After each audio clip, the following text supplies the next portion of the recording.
दोस्तों प्रदीप एकेडमी इस चैनल में आपका बहुत बहुत स्वागत है। आज हम देखने जा रहे हैं फैक्टराइजेशन और डीफैक्टराइजेशन फॉर्मूले के अंदर डीफैक्टराइजेशन फॉर्मूले से रिलेटेड क्वेश्चन। ऑलरेडी मैंने इसके पहले वाले लेक्चर में आपको फैक्टराइजेशन से रिलेटेड क्वेश्चन सॉल्व कराया था और डीफैक्टराइजेशन के ये क्वेश्चन दोस्तों आपके एग्जाम में पूछे गए हैं। अगर आप देखोगे पेपर उठा के तो ये वाला क्वेश्चन सेम टू सेम इस बार पूछा गया और यही मैं आपको सॉल्व करा के दे रहा हूँ। पहले उसके पहले मैं आपको फॉर्मूला याद कराता हूँ और सबसे पहले बता दूं अपना क्रैश कोर्स दोस्तों स्टार्ट होने जा रहा है अराउंड 11 से लेके 13 के बीच में स्टार्ट हो जाएगा और वो आपके लिए बहुत ही ज़्यादा इंपॉर्टेंट है। तो आप जल्दी जल्दी हमारे प्रदीप गिरी एकेडमी एप्लीकेशन से जुड़ सकते हो, वहाँ से आप कोर्स लेके बहुत अच्छे से, और अभी आपको डिटेल लेक्चर्स भी मिल जाएगा, तब तक आप अपना रिवीजन करो। देन क्रैश कोर्स में जो मैं पढ़ाऊंगा वही आपके पेपर में दिखाई देगा। अब यहाँ पे अगर आप ध्यान से देखोगे कॉस है, कॉस भी है। देखो अगर ये दोनों यहाँ पे अगर आप ध्यान से देखना दोनों डिफरेंट है तो आंसर साइन में आता है, ये हमेशा याद रखना। दोनों डिफरेंट है तो आंसर किसमें आएगा? साइन में। हमेशा याद रखना सभी के आगे 1/2 होगा, इसके आगे भी 1/2, इसके आगे भी 1/2, इसके आगे भी 1/2। हाँ, आपके आप में से बहुत सारे टीचर्स क्या करेंगे पता है? ये जो 1/2 है ना, इसको यहाँ पे 2 लिखते हैं। ये 1/2 यहाँ पे आएगा तो 2 होगा, तो वैसा फॉर्मूला देते हैं, पर वैसा बहुत कंफ्यूजन होगा, तो मैं आपको बहुत सिंपल दे रहा हूँ। अब अगर दोनों डिफरेंट है तो आंसर साइन में आएगा। तो देखो मैं साइन ब्रैकेट, यहाँ पे भी साइन ब्रैकेट लिख रहा हूँ, यहाँ पे भी दोनों डिफरेंट है तो साइन, और यहाँ पे भी साइन। अगर दोनों सेम है तो आंसर कॉस में आता है। तो देखो cos bracket, cos bracket, cos bracket, cos bracket, हमने सब लिखा। बस ये बहुत सिंपल है, दोनों डिफरेंट है तो आंसर साइन में है। देखो दोनों डिफरेंट है, आंसर साइन में, दोनों सेम है, आंसर कॉस में, दोनों सेम है, आंसर कॉस में। ठीक है, अब दोनों डिफरेंट है तो ये पहले तो ये चीज क्लियर कर दूं। ठीक है, ये यहाँ पे क्या आएगा दोस्तों? a प्लस बी, यहाँ पे a माइनस बी, यहाँ भी a plus B, a minus B, मतलब सब में सेम रहेगा। बस जहाँ पे साइन साइन रहेगा वहां पे उल्टा होता है। देखो ये दोनों साइन साइन है ना, यहाँ पे उल्टा रहेगा। यहाँ पे भी same a plus B, a minus B, यहाँ पे उल्टा रहेगा a minus B, a plus B, यहाँ पे उल्टा आएगा। ये पूरा हमने लिख दिया। या तो अगर आपको सेम रखना है तो माइनस साइन बाहर लेके हम लिख देते हैं। अब ये पूरा का पूरा पार्ट होने के बाद दोस्तों देखो, अगर दोनों डिफरेंट है उसमें अगर साइन पहले आता है तो हमें आंसर प्लस में लिखना है। दोनों डिफरेंट है, साइन पहले है तो यहाँ पे प्लस। दोनों डिफरेंट है, साइन पहले नहीं है तो माइनस। हाँ, अगर दोनों सेम है, अगर कॉस है तो प्लस, कॉस नहीं है तो माइनस। दोनों सेम है, कॉस है तो प्लस, कॉस नहीं है तो माइनस। देखो जिस ट्रिक से मैंने ये पूरा फॉर्मूला बताया भाई, उसी ट्रिक से ये पूरा का पूरा फॉर्मूला आपको याद होना चाहिए। अगर इसी ट्रिक से अगर ये फॉर्मूला पूरा का पूरा अपने दिमाग में बिठाओगे तो कभी प्रॉब्लम नहीं होगा और कभी आप स्ट्रेस में भी नहीं रहोगे, आराम से पूरा फॉर्मूला याद हो जाएगा। मेरा सजेशन है प्लीज कम से कम आपको इस फॉर्मूले को 5 टाइम प्रैक्टिस करना चाहिए। मैं थोड़ा साइड हट जाता हूँ, आप स्क्रीनशॉट ले लो और 5 टाइम जल्दी से इस फॉर्मूले का प्रैक्टिस कर लो। 5 टाइम फट फट प्रैक्टिस कर लो। अगर 5 टाइम इसका प्रैक्टिस हो जाएगा तो बहुत अच्छे से आपका पार्ट रेडी हो जाएगा। ठीक है सर। अब ये होने के बाद अब मैं डायरेक्ट यहाँ पे आया हूँ। अब यहाँ पे अगर हम सम को सॉल्व करें तो यहाँ पे क्या होगा दोस्तों? देखो LHS cos 20 degree, cos 40 degree, cos 60 degree and cos 80 degree. हमने यहाँ पे अपना क्वेश्चन लिखा, थोड़ा सा कैमरा ब्लर हो रहा है, ओके सही हो गया। अब यहाँ पे दोस्तों सबसे पहले तो आपको इसमें से जिसका आंसर पता है, स्टैंडर्ड जो वैल्यू है वो लिख दो। अगर आप देखोगे यहाँ पे cos 20 नहीं पता है, cos 40 नहीं पता, cos 60 पता है सर। cos 60 कितना होता है? 1/2। तो देखो cos 20, cos 40, cos 60 1/2 लिखा, और यहाँ पे cos 80। ठीक है, अब ये 1/2 मैं बाहर ले रहा हूँ। हाँ, अब ये बाहर लेने के बाद ये दोनों का एक जोड़ी बना रहा हूँ, जिसमें से मैं इसको पहले लिख दे रहा हूँ। मल्टीप्लीकेशन में 2 × 3 लिखो, 3 × 2 लिखो, दोनों का मतलब सेम होता है। मैं यहाँ पे cos 40 पहले लिख रहा हूँ, फिर cos 20 लिख रहा हूँ, और ये फिर क्या है? cos 80 है, और ये दोनों से रिलेटेड जोड़ी बना रहा हूँ, ये दोनों का जोड़ी है। अब ये दोनों का जोड़ी है तो आपको फॉर्मूला याद है? याद है कि नहीं है? मैं यहाँ पे लिख रहा हूँ पर आपको भी फॉर्मूला लिखना चाहिए। cos A plus, sorry, multiplication cos B which is equal to half cos, cos अगर आया तो सब कुछ कॉस में ही रहेगा, A plus B plus cos A minus B. ये फॉर्मूला हमने पढ़ा है ना, ये देखो ये वाला। तो यहाँ पे आपके बुक में ना इसको आगे नहीं करते, वो 20 रखते हैं और इसको 40 रखते हैं, सॉल्व करते हैं, पर वो थोड़ा सा ना डिफिकल्ट हो जाता है कैलकुलेशन। तो मेरे अकॉर्डिंग आपको इस तरह से मैनेज करना चाहिए और इस तरह से आपको सम सॉल्व करना चाहिए। अब यहाँ पे क्या आएगा दोस्तों 1/2, ठीक है सर। सर यहाँ पे क्या आएगा सर, ये क्या आएगा sir cos A plus B, okay okay एक सेकेंड ना, चलो ये 1/2 लिखा, ठीक है।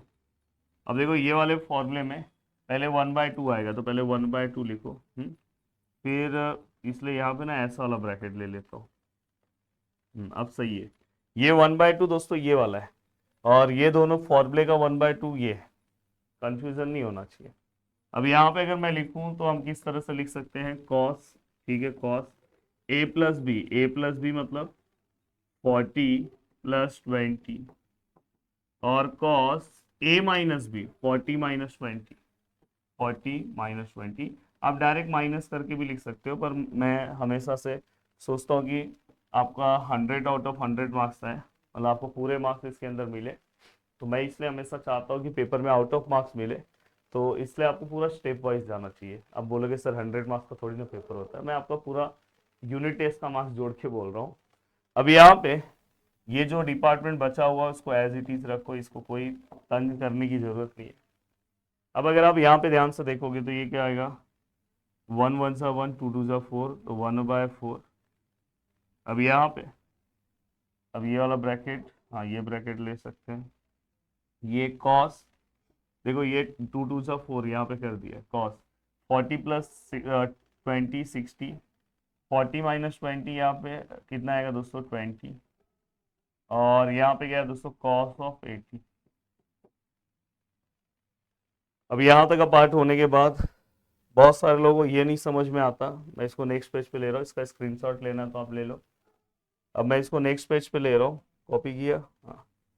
अब नेक्स्ट पेज पे, अब देखो दोस्तों बहुत सारे लोगों को ये नहीं समझ में आता कि यहाँ पे सर प्लस है ना, यहाँ पे कॉस प्लस वाला फॉर्मूला अप्लाई कर देते, भाई मत अप्लाई करो, यहाँ पे मल्टीप्लीकेशन है, हमारे इसके अंदर मल्टीप्लीकेशन है।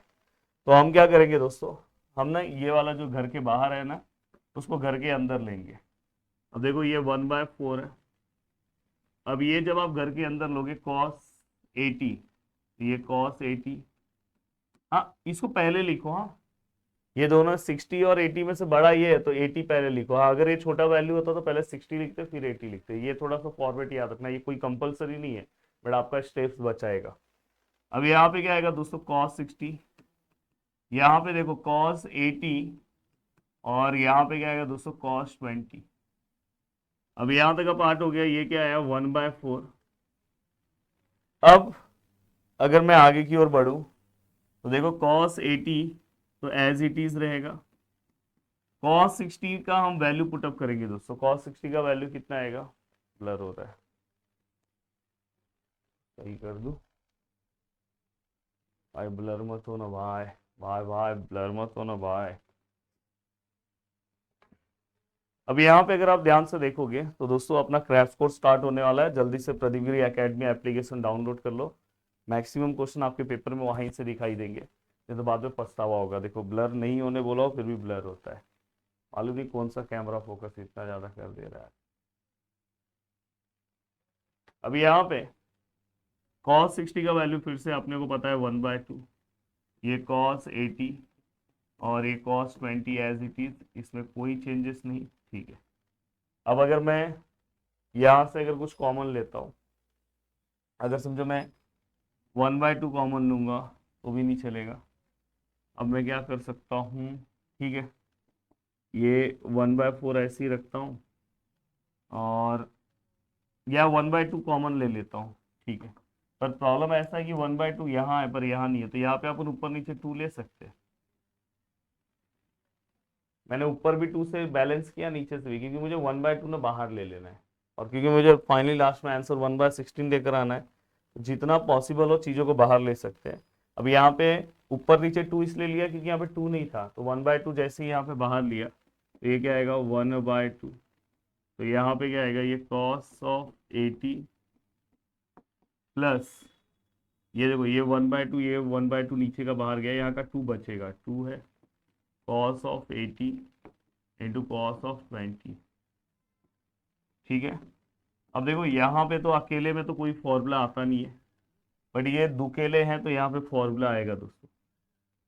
फिर से वही फॉर्मूला, तो ये क्या आएगा दोस्तों 1/8, ये क्या आएगा cos ऑफ 80, ये 2 ऐसे ही रहेगा दोस्तों। अब इतने में फॉर्मूला अप्लाई कर रहा हूँ, cos a into cos B, same formula ये वाला, half cos a plus B plus cos a minus B. तो यहाँ पे अपन क्या करेंगे, इस पूरे की जब पहले 1/2 आएगा, भूलना नहीं है, फॉर्मूला याद है ना 1/2, फिर क्या आएगा cos a प्लस बी मतलब 80 plus 20 plus cos a minus B 80 minus 20, और ये ब्रैकेट क्लोज।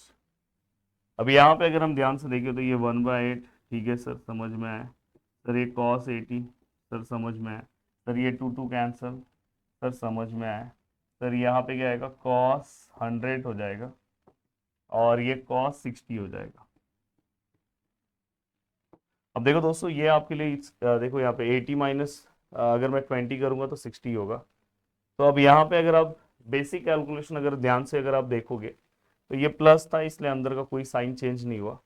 अब यहाँ पे देखो 1/8 cos 80 प्लस cos 100 और cos 60 का वैल्यू कितना है दोस्तों 1/2। ठीक है। अब मैं इसको नेक्स्ट पेज पे ले रहा हूँ। अब देखो मैं इसको नेक्स्ट पेज पे कॉपी करूंगा। अब देखो दोस्तों यहाँ पे लगभग हमारा आंसर आ गया है।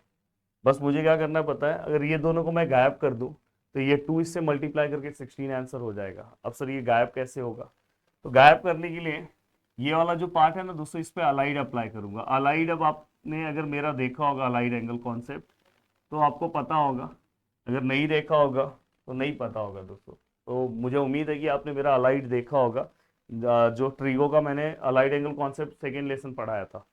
तो यहाँ पे करना क्या है दोस्तों, इसको 180 में से माइनस करो। 180 में से कितना माइनस करोगे तो 100 आएगा, सर 80 माइनस करेंगे। अब यहाँ पे देखो दोस्तों, अगर ये एक्स एक्सिस का एंगल है 180 यहाँ पे आता है, तो एक्स एक्सिस का अगर एंगल है तो हम क्या बोलते हैं नो चेंज, मतलब ये कॉस ऐसे ही रहेगा। अगर वही वाई एक्सिस का एंगल होता तो कॉस का साइन हो जाता। और यहाँ पे क्या होगा दोस्तों, यहाँ पे जो एंगल है उसको एज इट इज हम रखेंगे। अब यहाँ पे मैटर आता है ये प्लस आएगा कि माइनस, तो दोस्तों 100 वाला एंगल कौन से क्वाड्रेंट में आता है, सेकंड में आता है, और सेकंड में हमारा कॉस क्या होता है नेगेटिव। तो यहाँ पे क्या आएगा दोस्तों नेगेटिव, क्योंकि सेकंड में साइन और कोसेक पॉजिटिव होते हैं। तो कॉस 100 की जगह पे आप ये लिख सकते हो। तो ये आपका अलाइड एंगल कॉन्सेप्ट से है, फिर भी मैंने यहाँ पे पूरा बताया, पर मेन पार्ट आपका वहां पे। अब देखो ये 1/8 है, ये cos 80 है, ये यहाँ पे क्या आएगा दोस्तों माइनस ऑफ cos 80 और प्लस 1/2। अब देखो plus cos 80 minus cos 80 cancel, तो ये 1/8 और अंदर क्या बचा बस 1/2, क्योंकि ये दोनों तो कैंसिल हो गया। तो finally 1/16 which is equal to RHS। तो यहाँ पे अगर आप ध्यान से देखोगे इस पूरे को अगर हम सॉल्व करें तो हमें आंसर कितना चाहिए था 1/16, जो फाइनली हमें मिल गया। तो उम्मीद कर रहा हूँ कि पूरा का पूरा वीडियो आपको बहुत अच्छे से समझा होगा।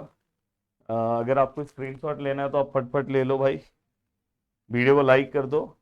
और यही एक पावरफुल सम है, इसके अंदर पूछा जाता है। अब इस वैरायटी का वो अलग अलग सम पूछ सकते हैं, जैसे 3/16 का जो मैंने एप्लीकेशन के अंदर सॉल्व करा के दिया है, तो ऐसे सम्स वो पूछेंगे। तो ऐसे आपको कुछ सम्स पता होना चाहिए, बस आराम से आप पूरा का पूरा पार्ट सॉल्व कर लोगे। जय हिंद दोस्तों।